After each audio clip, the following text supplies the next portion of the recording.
So thank you, everybody. I'm not sure that everybody here has had a chance to meet Lama Losang. He is KTC Jacksonville's spiritual director, as well as the Lama for Gainesville KTC. He is a fully ordained monk and has completed his traditional 3-year retreat in 2004. And in addition to being a Karma Kagyu lineage holder, he is also an acupuncture physician and a Tai Chi teacher and holds a PhD in psychology, and teaches wellness and Buddhism around the country. So he's a wonderful teacher. We love having him. He's here the second Tuesday of every month for a Buddhism basics class and discussion. And this is definitely meant to be an interactive discussion. If you have questions, you can unmute yourself and jump on and ask your questions, or you can put them in the chat and I can read them for you. Karma Jamso has joined us from New York. Hello, Jamso. Welcome. Glad to have you on with us. So, Lama, I'd like to turn it over to you this evening, and thank you for being here. Great, thank you, and thank all of you for being here as well.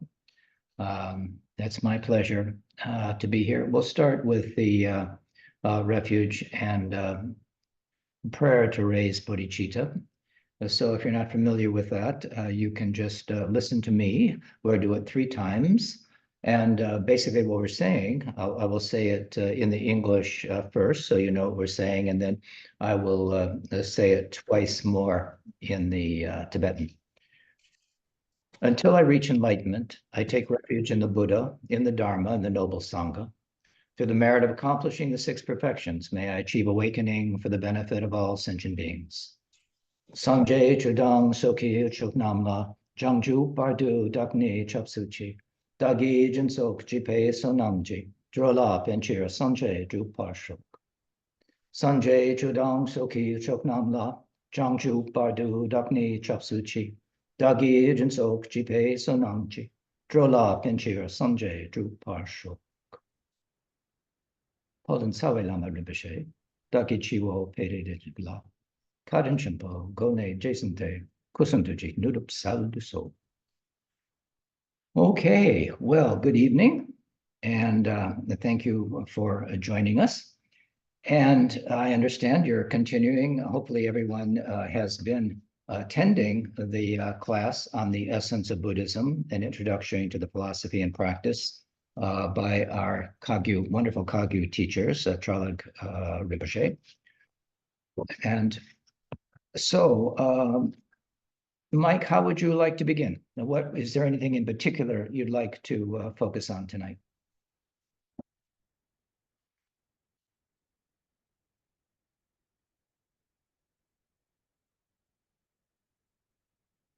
Can you hear me? There we go. Thank you.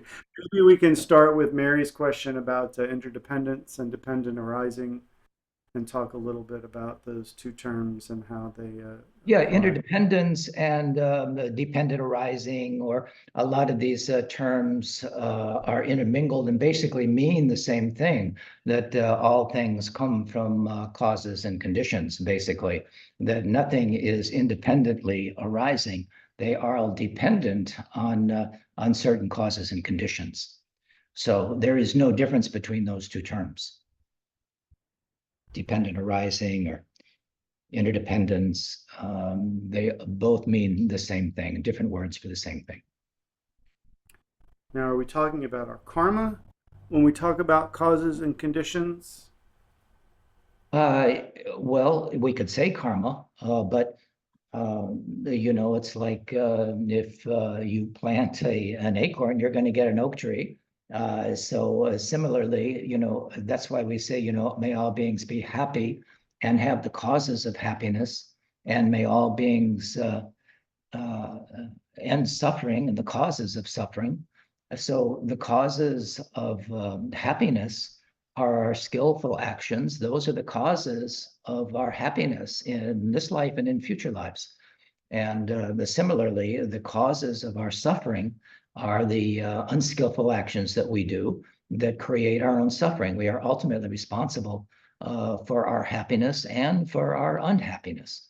And we have to understand that as part of the Buddhist teaching. He talked about the Four Noble Truths. He spoke of it, like a physician talking about, like we go to the doctor and we have a problem. The first noble truth is there's suffering, and the second being that there's a cause of that suffering, which is our clinging, our attachments, and there's a way out of that suffering, and that is known as the Noble Eightfold Path. All of these things are causes and conditions, one leading to happiness and ultimate enlightenment, and the other leading to samsara and suffering. So it is in our realm we are responsible for those things. And anything that we can see, hear, touch, taste in the relative world has a dependent arising, dependent upon something previous. For example, the Zen, or this that I'm wearing, was due to someone planting the cotton, and the rain and the sun that grew the seed, and that rising and creating the cotton ball, and somebody went out and picked that cotton, and it went through the process of refinement to make thread, and then it was dyed this color, and then it was shipped. All these things, I mean, this just didn't spontaneously arise. There are causes and conditions, and we can say that about everything.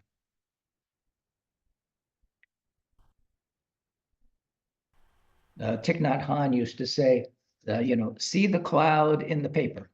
So what he meant by that is just like I said, that,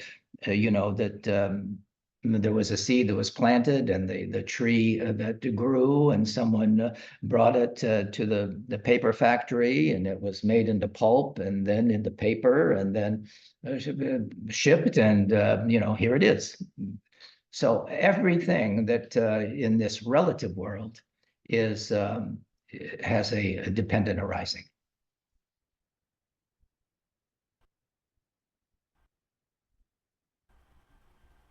Is interdependent on something else. There's no first cause. It's all causes and conditions. And just like for us, I mean, the person that you think you are has causes and conditions, a certain arising that has brought us to this particular place, in our lives. And now we have the good fortune of coming to the Dharma, and we can take responsibility for our life, and we can choose to follow the path that the Buddha taught and gain the same result. We say the path of Dharma, a path leads somewhere, and the path leads to fruition or Buddhahood. But it doesn't happen automatically. There are causes and conditions that we can realize our Buddha nature. And so that is all part of what you've been reading recently, these, four main trends or philosophies that you're reading about in the essence of Buddhism. The Vaibhashika school, the Santranika school, the Chitta Mantra school, the Madhyamaka school. These are all ways of looking at reality, but we have to understand that there's relative reality and ultimate reality. And relative reality is based on things are not as they appear, basically, that there are causes and conditions. And behind that, the ultimate reality, that is the Yogacarya school, or Chitta Mantra, often we call it mind-only school, but even the mind doesn't exist. We give it a certain flavor, we give it certain characteristics, but our Buddha nature is not just the mind. It is. This, to explore the philosophical standpoints of these schools properly, we would need much time, and the skills of Abhidharma and debate acquired, in monastic colleges. So One of our Kempos might be better to answer these questions than I. But as as you read in Trungpa Rinpoche's text, there are different ways of looking at things. Even this is the Mahayana view, but even inside the Mahayana view, there are different schools of thought. So we're talking about now the Madhyamaka, or the middle way, and there are different schools within the Madhyamaka or middle way view. The Yogacarya school being one of them. So there was a question that flashed up. Is there something? I didn't read that completely. Mary said, thank you for defining it in relative versus ultimate. Yes. Okay.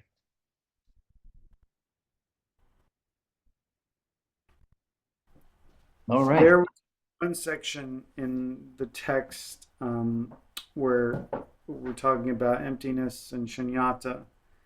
And what's hard to, I guess this is a hard thing to put your finger on when you're trying to understand emptiness. And there's a quote from Nagarjuna, and it says that that which originates dependently we call emptiness. This apprehension is understanding of the middle way, since there is nothing whatsoever originating independently, nothing whatsoever exists that is not empty. So emptiness and the interdependent origination mean the same thing, and that is the middle way. So this idea that emptiness still relies upon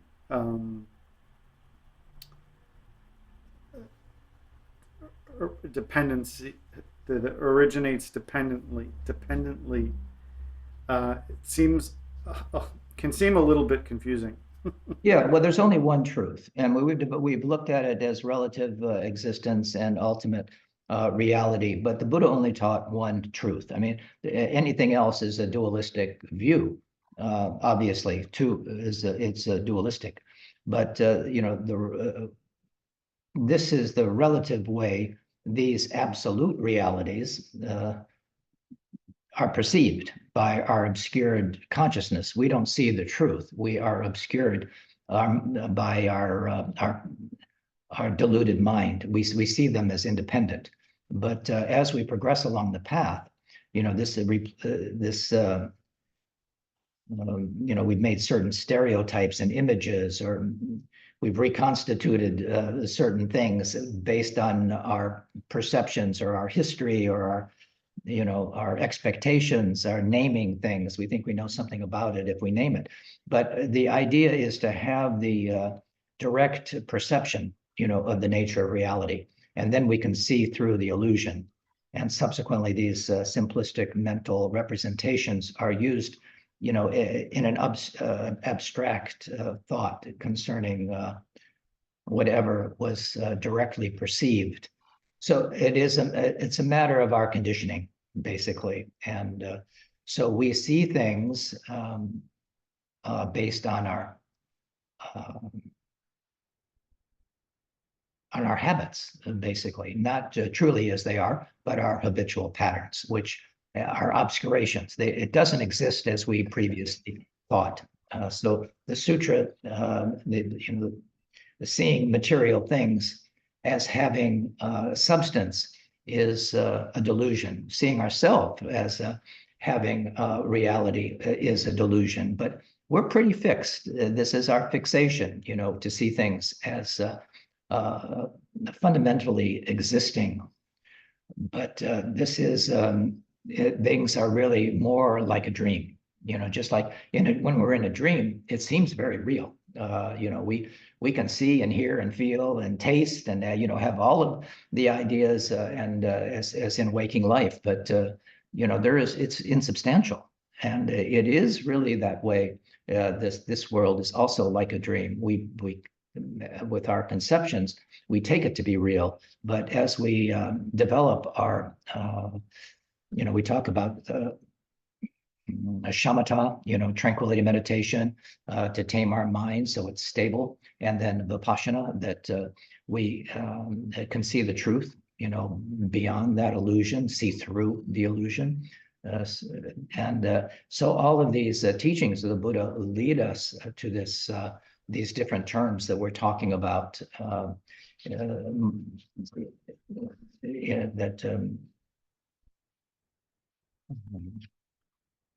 these different schools are talking about. They all have a slightly different take on it, and it becomes more and more subtle.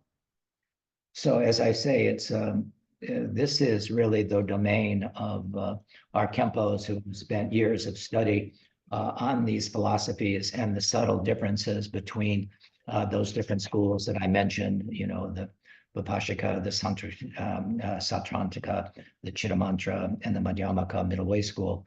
They all have a slightly different view, and that is how they see things. But ultimately,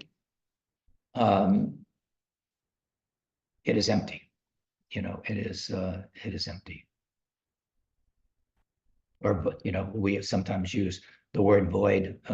Sometimes teachers use the word void, but commonly used the word emptiness. But that is still, a label. It doesn't really convey the nature of reality, which is much beyond. In fact, it's inconceivable.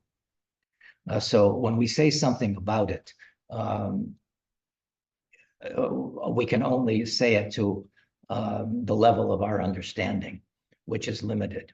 To go beyond that understanding, like in the Prajnaparamita, that left a lot of the bodhisattvas really, they were throwing up. It was so hard to conceive of what he was talking about, this Prajnaparamita, emptiness, because we are so fixated on this self, for example, and to contemplate the emptiness of self and other was huge, and it still is huge, and it's what keeps us bound in a certain kind of way. So we go through this logic to break down those conceptual ideas, ultimately leading to emptiness. But this is a step-by-step approach that these different schools have taken to arrive at the same place, the nature of reality. I don't know if that helps or confuses. But the view does serve as a remedy, tackling the illusions from a standpoint that makes sense to the person using it. So someone who experiences the world as very solid and separate and real can disentangle his or her delusions using, a logic based on the fact that we as humans are intelligent minds living in a universe made of matter. So that's how we think about it. But by understanding the biological and psychological complexities of a human being, this is kind of the Vipassika stance, that the person can easily understand the Buddha's teaching that we are impermanent and having no unique and lasting self. And that is that view. So it's done in a very logical fashion.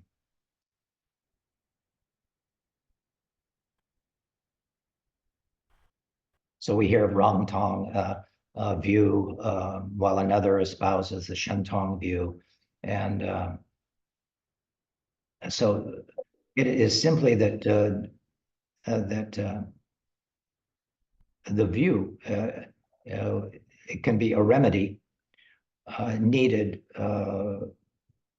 for whoever, for the disciples we're talking to, and that during the era of a particular karmapa, they may exercise a Ramtong view or a Shentong view, which was needed as a remedy. And it's the same way, that the Buddha taught many different views. Actually, if we look at it, some are very different. They seem contradictory, but it is the different views is much like we mentioned the analogy of a doctor who would use various cures. So he himself was beyond all views, but being a living presence of ultimate truth itself. We use different remedies to cure the different diseases. So some of these views are said to promote understanding in different levels of students, just like we have the three paths of Hinayana, Mahayana, Vajrayana, to appeal to the different minds of so many people. So the best medicine, to continue this medical analogy, is to it's obvious that someone suffering from a backache and going to a chemist shop and insisting on buying the most expensive medicine or chemotherapy or whatever in the hope of curing it would be a total fool. That may not be what he needs. So we have to tailor the remedy to the individual need. So all of these different views are kind of like that. It's a question of what is best for that person at that time. So don't be too confused by these different things that you read, but our idea is to see the reality. What is the so-called relative view and the ultimate view? I hope that makes some sense. It does. Thank you, Lama. Does anyone else, and for those that have joined us, you can ask questions, either put them in the chat, or you can unmute yourself if you'd like to ask a question for Lama. It can be not only about what you've been reading, but your practice or anything else. We don't have to be confined to any particular topic. So whatever questions you've been having, this is a time that we can explore those things.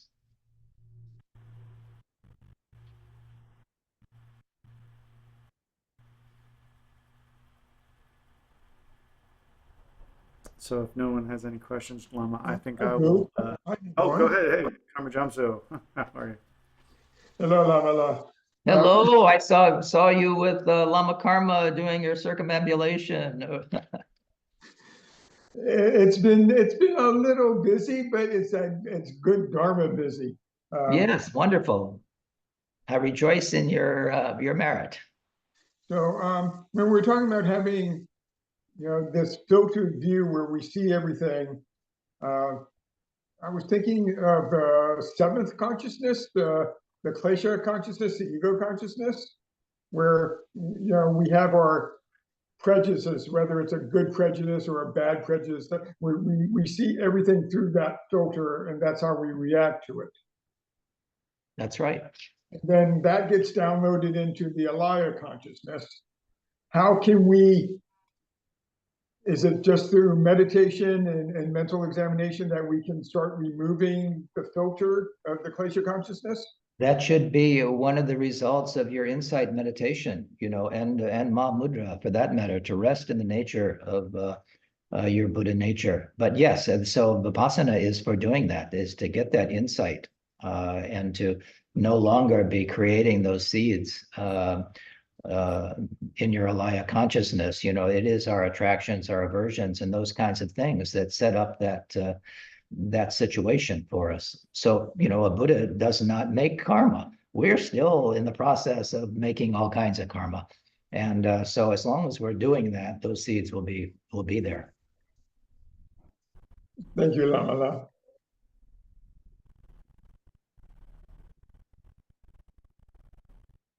And that's really, what we're talking about here is relative reality and ultimate reality, and how do we rest in the mind's true nature. It's Buddha nature. Tata Garbha.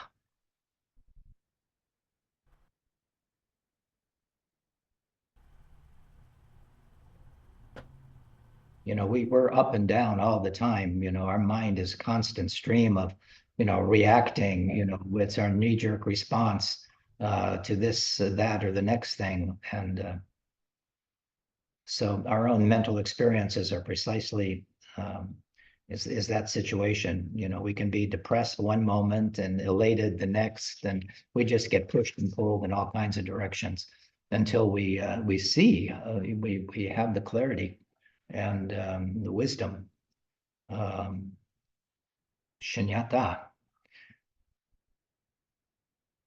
and translated as emptiness or voidness.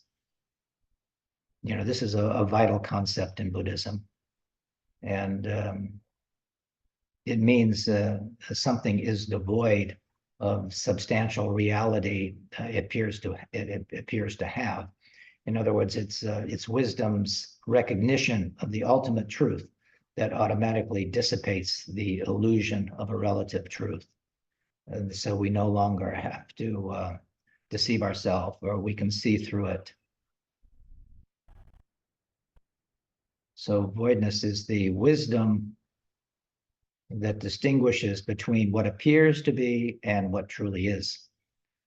And that as we rest in that more and more and get absorbed in our meditation, that is why we practice meditation. That's why we say emptiness is the outcome. We understand emptiness. As there are many sorts of wisdom, this is mainly jhana, primordial wisdom. Although in voidness training, before jhana, there's been experiences for the first time. We have experiences of discernment, in which we speak about prajna, profound wisdom. And the more we can rest our mind in that wisdom, be absorbed in it, the better. And so that we don't get caught up in appearances.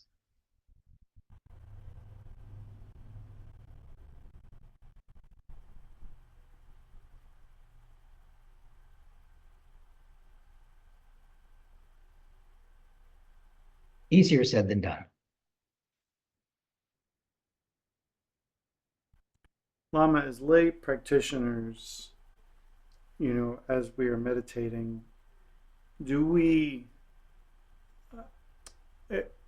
experience glimpses of emptiness during our practice, or is that more of the outcome of our meditative experience? Both those things. I mean, you can have those glimpses as you absorb yourself. So, when we do our yidam practices, for example, we practice shamatha as we do the visualization practices. Say if we're doing Chenrezi, we visualize that pure realm of Chenrezi, and we visualize Chenrezi in a particular form, white, four hands, etc., with all of the accoutrements. That is a concentration, that is the focus, that is shamatha. And then we do the mantra recitation, and then we rest our mind. Now, if we're really doing the practice and we rest our mind naturally in the nature of our Buddha nature, that is vipassana. And if we can do that for an extended period of time, the more we do it, then that is Mahamudra. That is the experience, the direct experience of the nature of our mind. And if we're practicing correctly, that is the outcome. But we can have glimpses of that. When we have loving kindness, we can feel very good. We can rest our mind when we hear children laughing, and we have that empathy or compassion or loving kindness. And that can be the source of our experience of shunyata, emptiness. This is all part of the Mahayana view, the greater capacity, because instead of carrying the practitioner alone to liberation, it aims, to bring all beings not only to liberation from samsara, but also to the qualities of a Buddha. So this is accomplished through development of all the skills of compassion, and by the practice of voidness wisdom. And that is why it's considered greatly surpasses the Hinayana or Shravakayana or Theravada view, as by thoroughly dispelling all illusions concerning what appears to be external reality, other people, the universe. And this is why it is known as voidness of the two, the voidness of entity of beings, no Atman, as it's sometimes said, and the voidness of entity, of phenomena, our dhammata, the dharma, different things that manifest. So that is the outcome of our pursuit of wisdom and emptiness. We can rest naturally in that state without distraction for extended periods of time. Yes, I'm sure that all of you have experienced it at some level, but we want to rest in that for extended periods of time. That's why meditation, we need to ultimately extend our meditation time. We say, when I teach meditation or shamatha, I say, 21 breaths, but we're not going to attain enlightenment with 21 breaths. What we will do is begin to tame our mind, and we're still counting the breath, for 21 times. That is again a contrivance, using the mind, our cognition, to count. But ultimately, then we're letting go of the counting, and we're just focusing our awareness maybe in the coolness of the inhale, the warm on the exhale, the expansion of the chest on the inhale, to the belly on the inhale, contraction on the exhale. And we're just really riding the wave of the breath and staying with that for extended periods of time. But gradually, we really have to rest in the quiet that we're trying to attain with shamatha, which is that busy mind that just is chattering all the time. We call it monkey mind. But we have to quiet that monkey mind. And that is what the shamatha is for. Shamatha and vipassana go together. But the vipassana is a deeper insight meditation, and shinei in the Tibetan. And both of these go together. And we'll continually do this until enlightenment is reached, to tame our mind. So, the Buddha's teaching can pretty much be summarized as cultivating virtue, avoid wrongdoing, and taming our mind. So he taught us all those things on how to do that. And as we progress along the path and get closer to that truth, we are eliminating the things that are causing our suffering, and we're enhancing those things that create happiness for ourselves by ultimately taming our mind.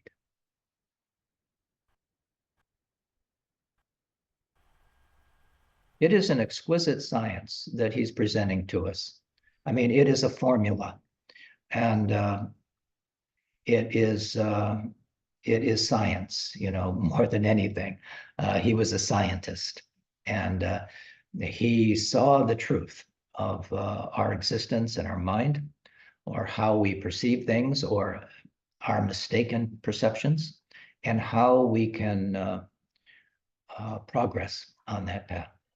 He gave us the instructions. He gave us the formula. But as he said, I can't do it for you. I can't give you my enlightenment, but I can show you the path. Lama, I was at, so I'm part of a few different book clubs, and I was at a silent book club this week, and it's a book club where you meet and everybody reads, they bring their own book, and you sit and read whatever book that you've brought for yourself, and then you can set some time aside to talk about whatever you're reading with each other. That sounds interesting. That sounds great. Yeah.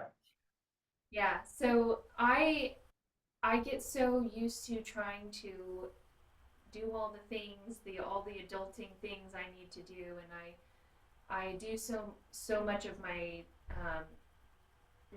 reading in audio form, and in this instance, I really enjoyed the time to be able to sit and physically read a book, but I lost track of how hard that was for me to still my mind in order to read a physical book. I noticed that I was reading the words and my mind was elsewhere. Is that kind of a form of this? Yes, most definitely. And shamatha, as we focus the mind more and more, and reduce all of that chatter and all of those things, just trying to sit for 21 breaths for a beginner is impossible. The mind is continually running here, there, and the next place. And rarely can you get through 21 breaths, which, you know, we would think, well, big deal. Yes, I can take 21 breaths without distraction. Really? Maybe, maybe not. But in the same way, you can't keep your mind focused on what you're reading. And until we are able to do that, we really can't go into any deeper absorption in our meditation, just like you can't go into any further reading until you can have the focus to read line by line, word by word. So that's a good practice for me maybe too. Well, it is a practice, but you can just see how wild your mind is, that we just can't focus it. It just wants to run off. I often use the analogy of a puppy trying to train the puppy. Our mind is not much different. When you sit the puppy down, you say, stay. Does that puppy stay there? Not so much. It'll run after it's anything that catches his attention. But gradually, as you continue patiently and consistently, you can train the puppy, and hopefully you will for its sake and yours. But for our sake and yours, you have to train your mind. For many examples, not unlike what you just said, to be able to focus and read something that you want to read and be able to do that. That is not at all unusual.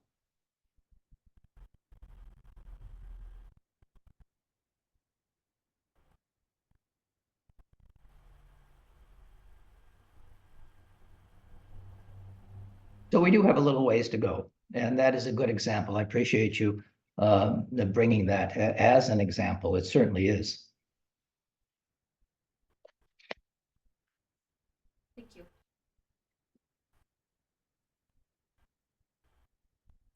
And is that a good gauge of our progress along To the be able path? to hold the mind on what you're wanting to do, yes, that is the gauge.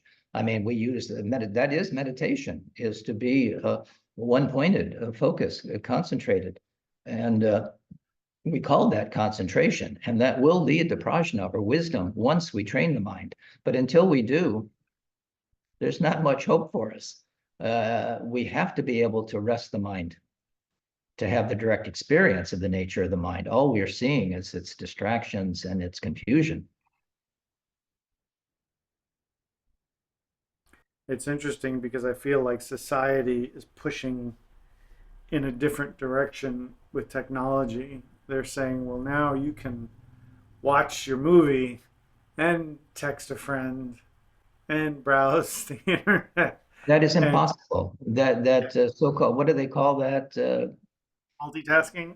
Multitasking, exactly. The mind can only attend to one thing at a time. You may go back and forth very quickly, but you're only attending to one thing at a time. So they say. I mean, the scientists will also tell you that. But we think we're doing many things, but we're not doing anything very well because our minds are just so scattered. And that is not how we want to train our mind.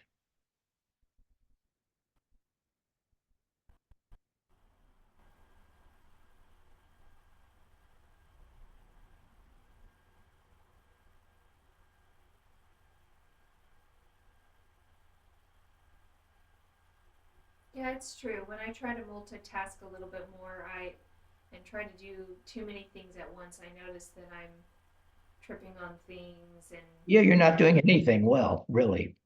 You may be doing a lot of things, but your mind is very distracted, and you're really not attending to anything, really. You're just going all over the place.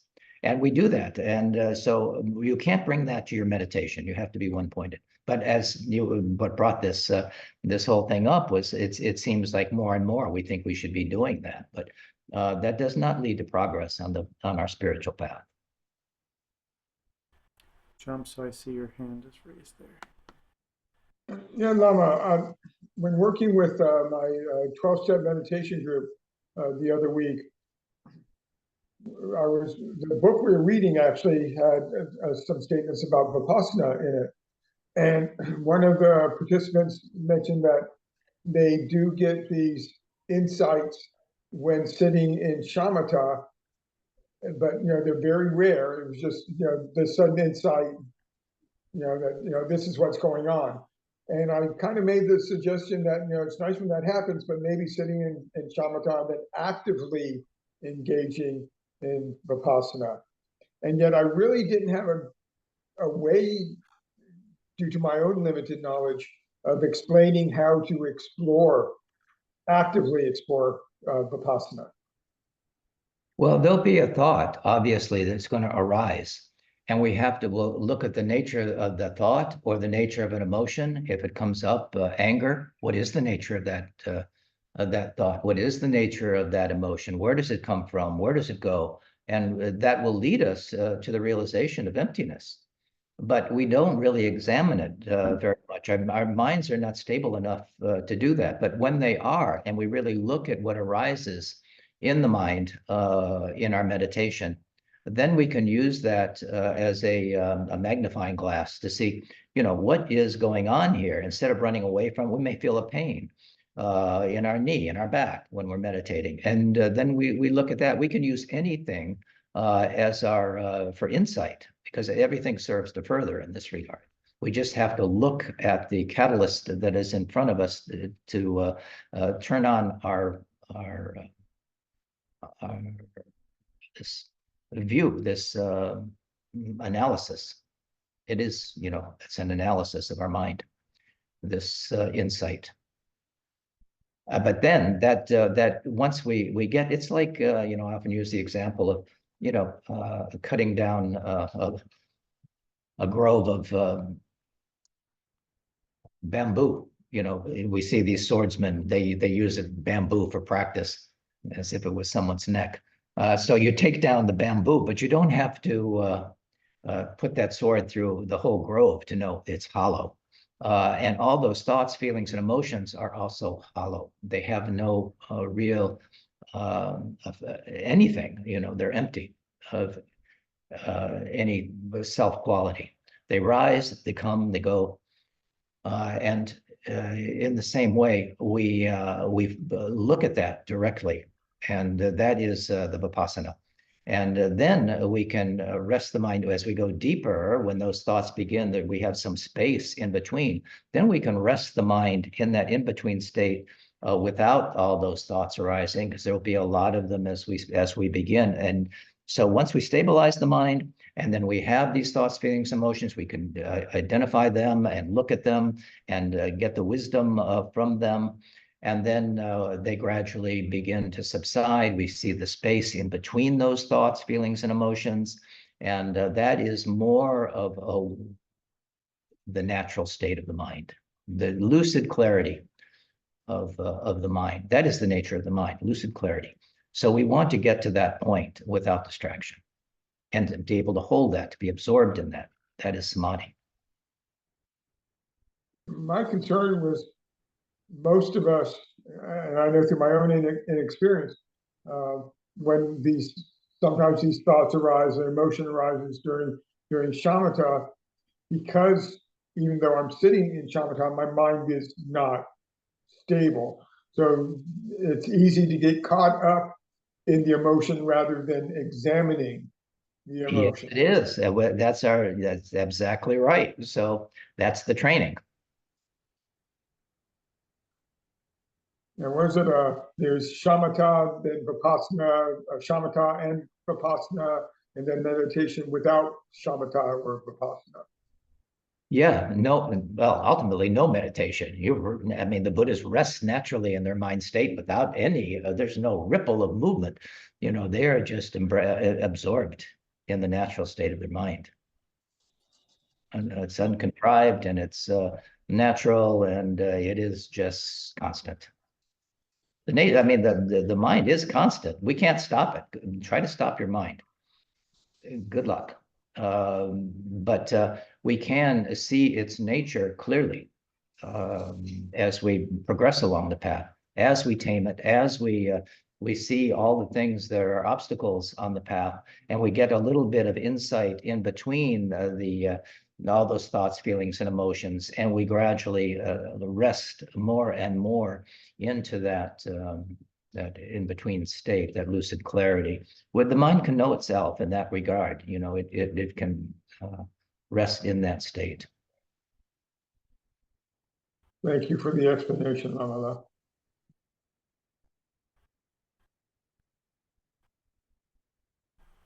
But it takes time.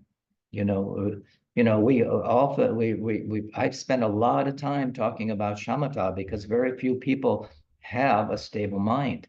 They are just really distracted constantly, and they want to do Mahamudra, and they want to do all these advanced practices, but their mind, you've been at this a long time, and as you say, when you're doing shamatha, the mind is not cooperative. It is running here, there, and the next place.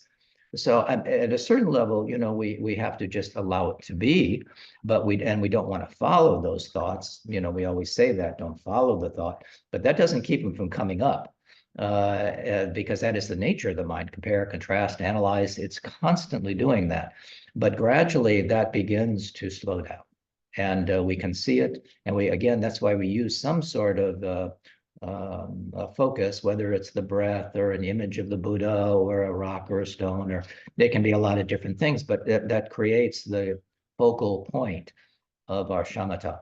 And then, once it's stable, then we can use it to go deeper into those aspects of the arising of those thoughts. What is the nature of those thoughts? And, the thing you'll read, what color is it? Where does it go? How big is it? It doesn't have any of those dimensions. It's empty. But those thoughts create such problems for us. We're constantly either running after the thoughts, or we're acting, because of some thought that comes through our mind, and are really attached to it or repulsed by it, or we have all these reactions to these thoughts. It's just a thought. It's empty of any reality whatsoever. It's like a cloud in the sky, have this moment of arising and just dissolving back into emptiness, if we allow that. But if we follow it, then we go down the rabbit hole.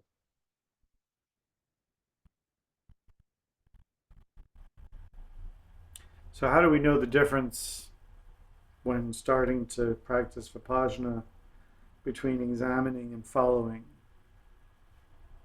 Well, that's a good question. If we're looking at you carefully, is how you do it. Having the training, so doing what we're talking about. So if it is a feeling, your knee hurts, your back, just look at it, detached from it. It's neither good nor bad. Now, when you're making oh, I wish this would go away. Why does this always happen to me? You're just shooting yourself with the second arrow, as they say. And that's going down the rabbit hole. If you see it, with clarity, it is nothing. It's an experience. You're having a sensation. And just see how that is. Just rest in it, whatever that is. And just let it go. So right now I need to just rest in and not get attached to doing prostrations for hours. Yeah, well, that's what you're doing right now. So don't be attached to it. No. But that's wonderful. This is, if you're doing it in the correct way, that is a meditation. Each prostration, if you can be present in it, is a blessing. It is virtuous. So we have to have the right view of the actions we're doing. So, for example, the prostrations, when you go down on the floor, you're aware, you're conscious of everything. And when you get up, you're conscious of everything. When you're chanting, you're conscious and there in that moment, one-pointedly present. So that's the skill.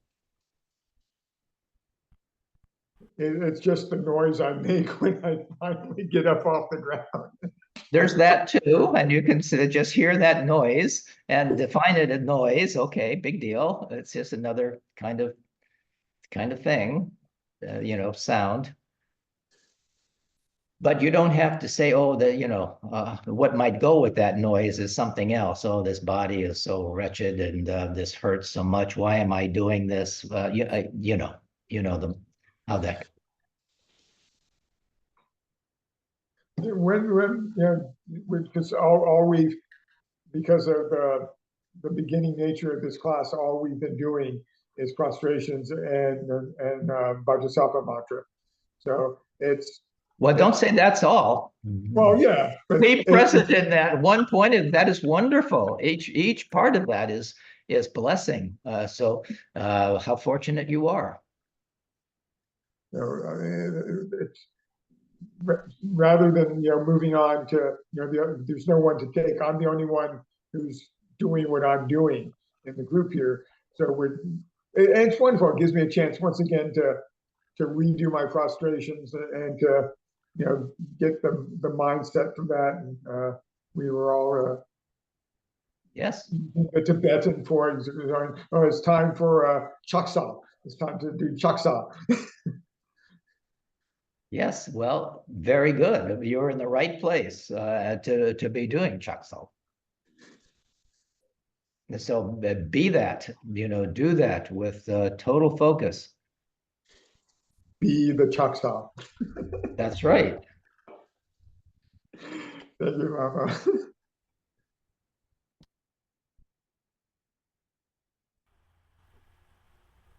And that's true, whether you're washing dishes or doing prostrations or you're doing practice, everything becomes practice at that point.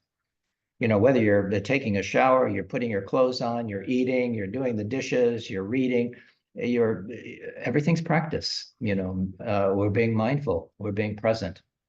You're walking, the Buddha said, practice when you're lying down, when you're walking, when you're sitting, when you're standing. This is practice. It's not just when you're on the cushion. And we really have to understand that.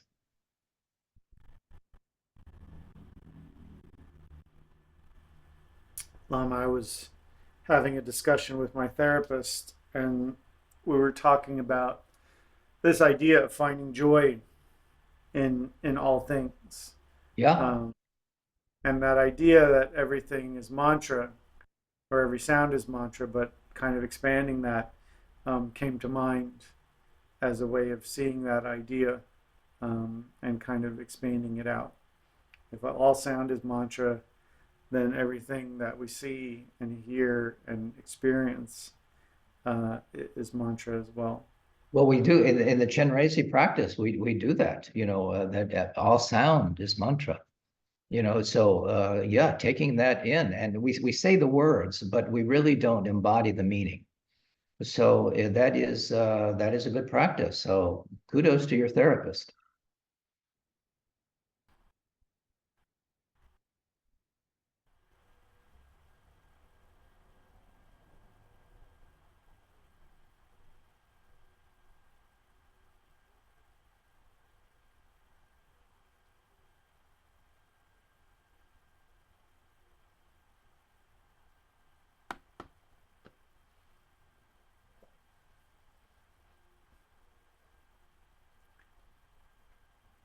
Does anyone have any other questions for Lama Losang? Feel free to chime in. Yes, please. This is, as we said in the beginning, an interactive experience. So.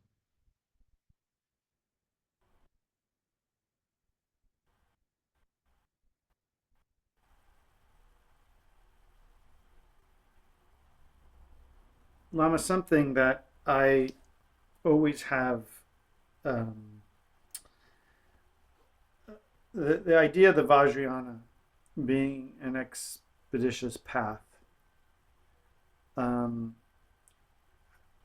does that translate? Is it expeditious because it helps us cut through attachment? Why is the Vajrayana considered the expeditious path? Well, the Mahayana is a sutra, and in the sutra, it takes eons to attain enlightenment from that point of view. And the Madhyamaka, or the middle way school, or the Vajrayana, Mantrayana, we see ourselves as the Buddha, and to see this world we live in as a pure realm. And the practice, we are developing a sense of being a Buddha right now. And all beings being Buddha, it has to do with our view. The view is different. So in the Vajrayana, it cuts through this idea, and that you can be enlightened in this very moment. That is different. The Vajrayana skills, we say mantrayana, we do use mantras, we do use yidam practices. You do consider yourself the deity. That is different than Mahayana practice. That is not part of Mahayana. The Vajrayana is very, its ways of practice, its skillful means is different. So it is the vehicle of, quick enlightenment. If we can say that, it can be done in this very life, as Milarepa, the great yogis have talked about. But that is different than other schools.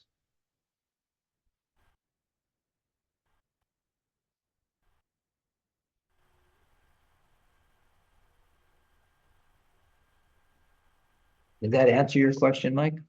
It does. So other schools, really this idea of enlightenment in a single lifetime is not taken into consideration. No, it is not. Not so much. I mean, and there are Vajrayana aspects in that you can wake up at any moment. But the Vajrayana, as it's practiced, Tibetan Buddhism, is they really have cultivated that. But there are some other Vajrayana practices. Sometimes in Japan, there are some practices that we would term Vajrayana. But Tibetan Buddhism really has perfected that particular, kept that and practiced that and taught that very well for a long time. But the idea is that this yidam practices, where you are the deity, you have all those qualities, and you see yourself as such. And when you're finished, you dissolve that deity into yourself, and you see all beings like that. So you're practicing, loving kindness and compassion, the two wings of the bird. But the idea that this is a pure land, we are in the realm of Shakyamuni right now, is pure land. And we have the opportunity to realize our Buddha nature in this moment, and can attain the full liberation at this moment. But I mean, there are some things that we may need to purify between now and then, and we're trying to do that. But we always have Buddha nature. It is there, closer than hands and feet. There's nothing in terms of our Buddha nature that needs purification or that needs to have any refinement whatsoever. It is already the pure gold. It's there. We already have it. We already possess it. It is who we are. But we have to realize who we are. It's nothing that is attainable. We already have it. It's not something that we attain. We just have to realize it, have to wake up to it. That's why the Buddha said he's awakened. We just have to wake up from our dream, from our delusions.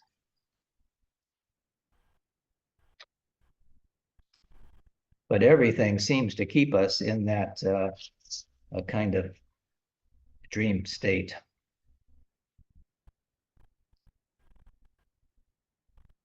I was speaking with Lama Kagyu about some Guru Yoga concepts, and of course, when we talk with Lama Karma and Guru comes up, we start talking about Kimbo Rinpoche. And about what? Whenever we were talking about Guru Yoga, and of course, when Lama Karma starts talking about Guru Yoga, the conversation goes to Kempo Rinpoche.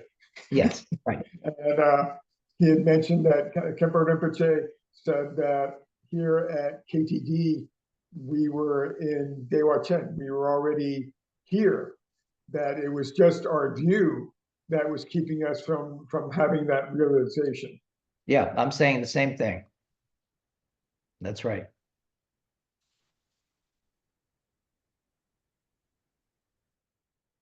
So the two ideas of when we do deity yoga, the one idea is, on one hand, that Chenrezi or Medicine Buddha is not going to heal you or come and heal you, as a opposite, as a separate thing. But then the idea that I know Lama Lodro taught on this, that we should make friends with the guru or the deity, and see the deity, and it's been taught like a like a mother and child relationship. Um, how do we, is the one just the relative view that helps us establish the connection with the Well, Buddha? when we do these practices, we dissolve the deity into ourselves like water into water. It's not something outside of us. That would be a dualistic approach. It is who we are. No matter what deity it is, we are that. You can't separate any deity. They all are aspects of the Dharmakaya, and the Dharmakaya has so many expressions, it's unfathomable. But each of, if you're attracted to a Manjushri and the wisdom, or you're attracted to the medicine Buddha as healing, or Tara, or they all have the same quality. They're all Buddhas. Not one is different than another, and not different from you either. But when you do these practices, you dissolve that deity into yourself, and you are that deity. You have to have your Vajra pride to know that this is who you are, and that's what makes the difference in the Vajrayana.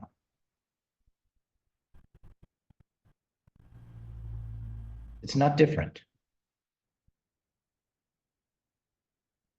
You're seeing an expression of yourself in each of those deities. And then ultimately, you become one with that deity. The same thing with the Guru Yoga. You dissolve the Guru into yourself, which is an expression of the deity, of the Buddha, your Buddha nature. It's the same. There's no difference between the Guru, when you do Guru Yoga, or the deity. They're all deity yoga. We can say Guru Yoga is deity yoga.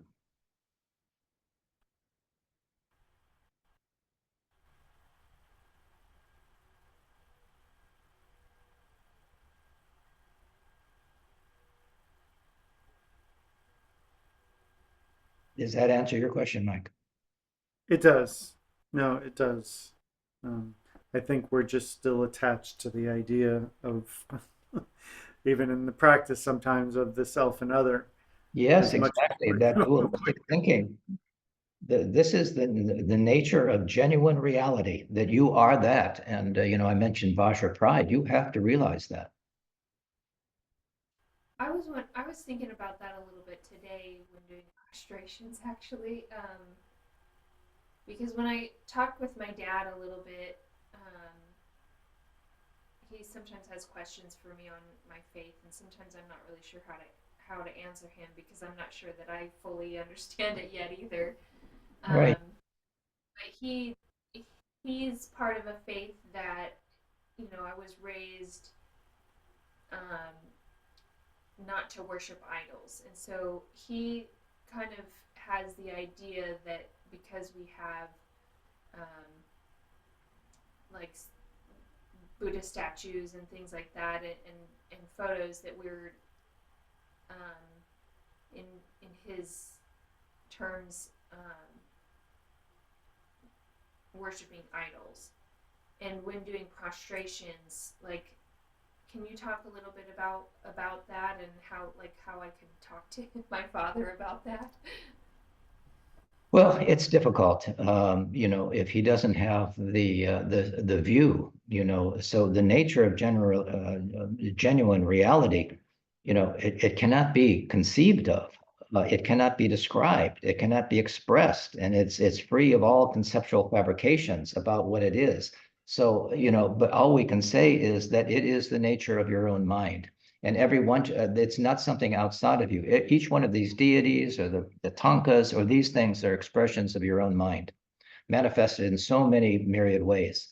So it is, it's not different from you. You're just seeing your own Buddha nature reflected in these myriad ways. And so when we do prostrations, it's a To your own body, speech, and mind for purification, and that you can open your mind. But we do, part of this is to let go of our ego clinging. You know, it's very hard for Westerners to bow down to anything, but we're not bowing down to anything except our own Buddha nature, Thank you. which we have to realize. You know, that is really the bottom line. All of these things that I see in this shrine room are expressions of my own mind, your own mind, our Buddha nature, I should say, you know, really, ultimately. But we are so distorted, so confused because of our training, because of how we're brought up, because of our education. You know, we're not taught about these things. So it's not unusual that people would misperceive it or not understand it. It is not part of how we're trained.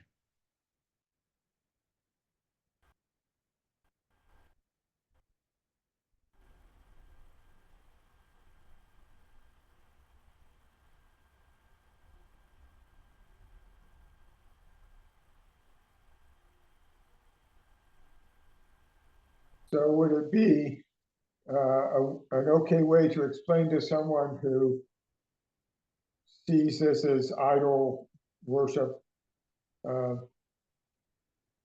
just to say that's not, this is what this rupa is not a god that I'm bowing down to, or I'm bowing down just to the nature of my own mind. Yeah, it's a sacred nature of your own mind.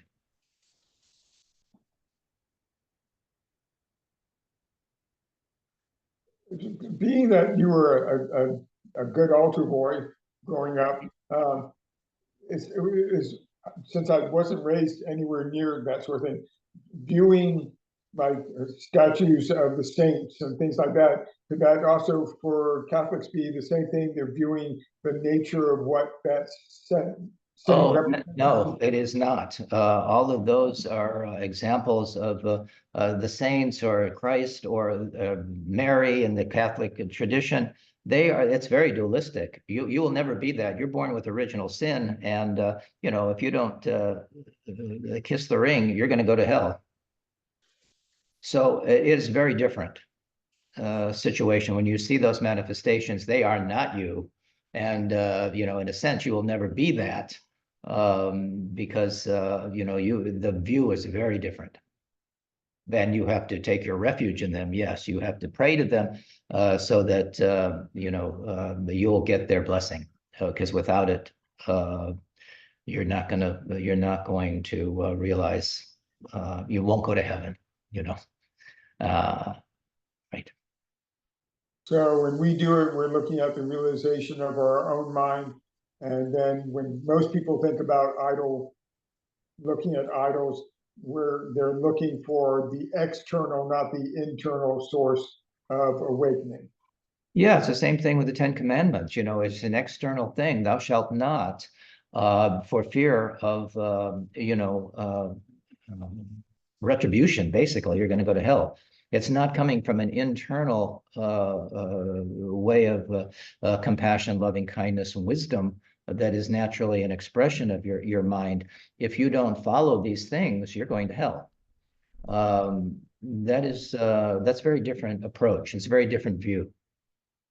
It's coming from an external source. This is what God said to do, so I'm going to do it because he said so.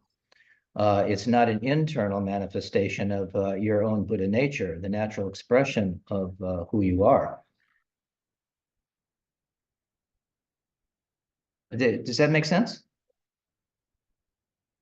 Absolutely. I mean, I had some, you know, knowing that when me growing up, that when I looked at the Torah at the scrolls, I knew that this was just an object. It had nothing to it. It was just words that were written down, and even though I was told everything in it was absolute, it was just somebody's words that I was supposed to believe without having any confidence that it had anything really to do with me. I was being told this is what the Torah says, so this is what you have to do.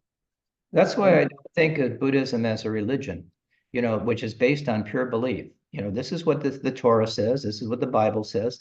This is what I believe. But the Buddha says, don't believe anything I say. but find this out for yourself. If you do these practices, if you tame your mind, if you cultivate virtue in this way and you avoid wrongdoing, you will achieve a state of awakening. And now don't take my word for it.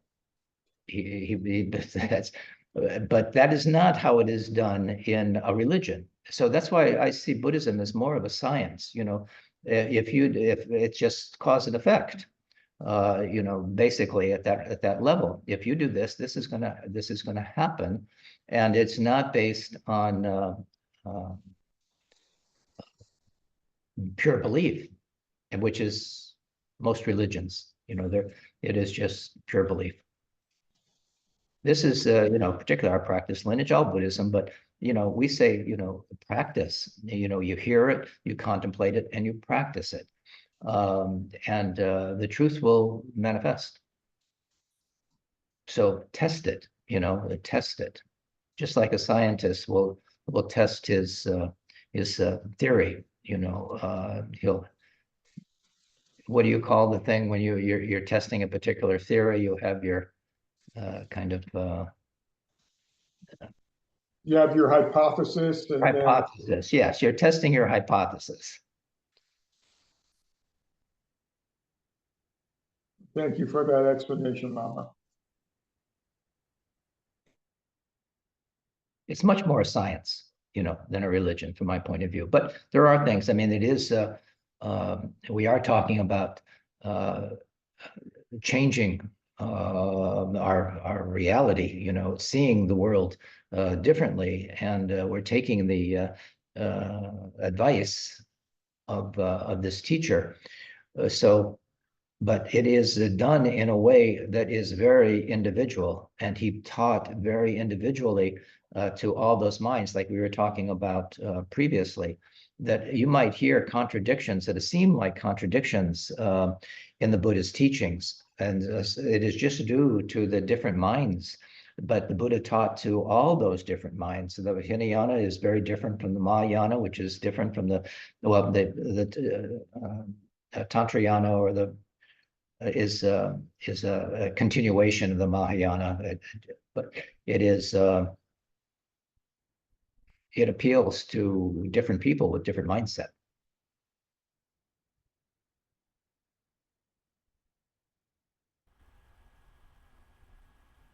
And the Buddhist teaching is like that. Thank you, Lama and Mike and Michael, everyone online. I have to finish up my practices and All right, well, I think we're coming into the home stretch here. It's good to see you. I hope give my regards to everybody there, if you would, please. And it's good to see you. Yeah, I said hello to Lama Zopa as soon as I got here. And he said, "Oh, I just finished talking to Lama Losang the Yes, other day." we've been in touch. Yes, but thank you. It's good to I will see you. pass it on. Lama Sotram Galsam is here at KTD. He just came in and spending the night before he goes back to Delhi. And I told Would him you? I have a request, if you would. If you would ask him to send me the final text of Khenpo Rinpoche's, the text for that is prohibited to those who are not initiated. There is a final text of Karma Chagme's last book. And when I was in at the Munlam, he said, okay, it was so much, I gave him that money, and I never got the text. So it is the kind of secret text of the Karma Chagme's text on the retreat manual, the Mountain Dharma. I should see him at breakfast before he heads back to Delhi. That would be great if you could remind him to send it. All right. Good night, everyone. Good night. Thank you. Okay, what else?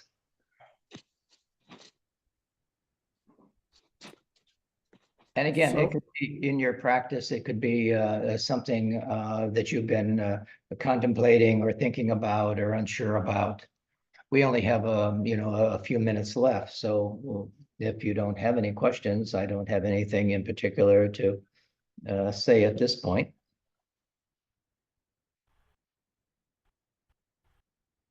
Hopefully we've answered questions that you might have had from your reading. I do have a question or a way, and I'm wondering if this view is appropriate as Buddhists. When we, have discussions with people that have different views on religion and whatnot, I know we've always been taught to have respect for um, religions that practice loving kindness and compassion All as being. religions, period. I mean, again, the Buddha taught in many different ways, and there are lots of expressions of the truth. But we wouldn't denigrate any religion, right? And when we see, let's say we have a parent or sibling that is Christian and believes in God, that is their reality. So they're the way they see reality. That's right. So, there's, I guess, when we're having these discussions, we're just trying to get them to see our reality, and that does not discount their view. Well, I mean, I wouldn't get anyone to try to see my reality, unless they've asked me. We don't proselytize at all. If a person asks, then if they're receptive, you can answer the question to the best of your ability. But, I wouldn't engage anybody to try to convince them of anything unless they ask and they seem open to it. The Buddha didn't either, and it's not for everyone. That's people have their own path to follow, and that's fine. We respect that.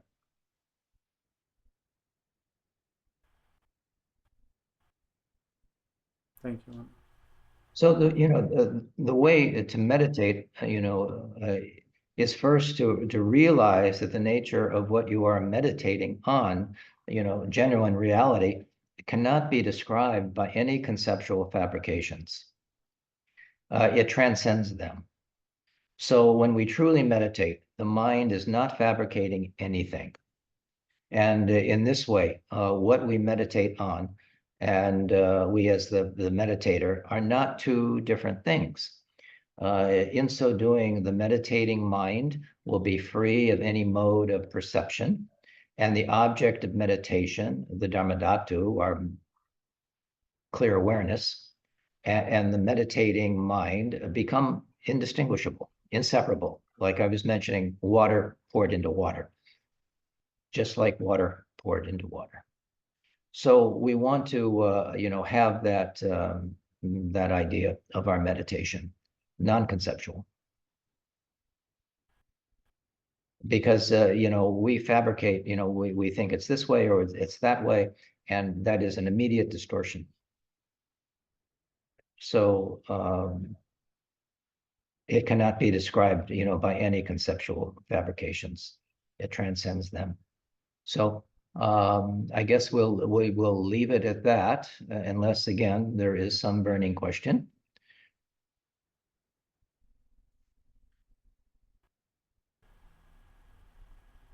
All right. So shall we dedicate the merit then? We always want to do that. See if I have a dedication of merit that I'd like to do. Let's see.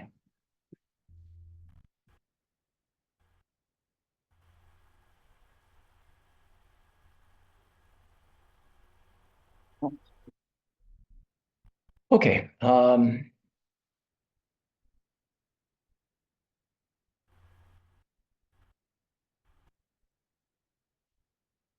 So we'll dedicate the merit together. By this merit, may all attain omniscience. May it defeat the enemy, wrongdoing. May we lead all beings from the stormy waves of birth, old age, sickness, and death. From this ocean of samsara, may we free all beings. May we free all beings. May we free all beings.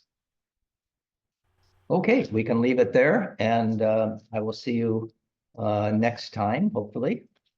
In the meantime, practice, practice, practice. enjoy your practice, and I'll see you next time. Any other announcements need to be made, Mike? Just that we will have our regular practice this Saturday, meditation at 9 a.m., book study at 10, and then the Chenrezig and Amitabha practice at 10:30 a.m. Mary says thank you. Thank you, Mary, for being here. And thank you, Lama, for this All right. wonderful teaching. My pleasure. Thank you, Lama Losang. Oh, I didn't see you on your, I guess you were the phone number. I don't recognize that phone number. Thank you for your great How are you, kindness this Michael? Are evening. you okay these days? Everything is going well. Thank you. All right, we should have a Thanks for chat asking. along the way. I think that Lama Karma was talking about making a trip to Florida, so we should coordinate that together.